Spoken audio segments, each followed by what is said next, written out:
আফ্রিকার দেশ মাদাগাস্কারে বিদ্যুৎ ও পানির সংকটকে কেন্দ্র করে শুরু হওয়া বিক্ষোভ রক্তক্ষয়ী রূপ নেয়। এরপর দেশটির প্রেসিডেন্ট আদ্রি রাজোয়েলিনা তার সরকার ভেঙে দিয়েছেন। সোমবার টেলিভিশনে দেওয়া এক ভাষণে এ ঘোষণা দেন তিনি। গত সপ্তাহে শুরু হওয়া ওই বিক্ষোভ সোমবার পর্যন্ত চলেছে। জাতিসংঘের হিসাব অনুসারে গত কয়েকদিনে বিক্ষোভে সহিংসতার ঘটনায় অন্তত 22 জন নিহত হয়েছেন এবং আহত হয়েছেন আরও 100 জনের বেশি।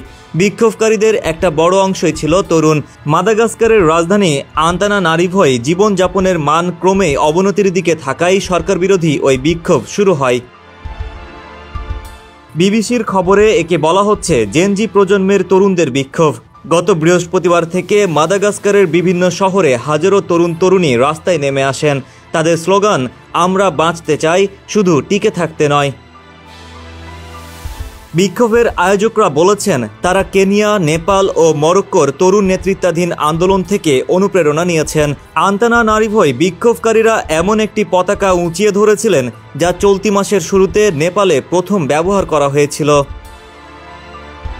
ডেস্ক রিপোর্ট, সমকাল।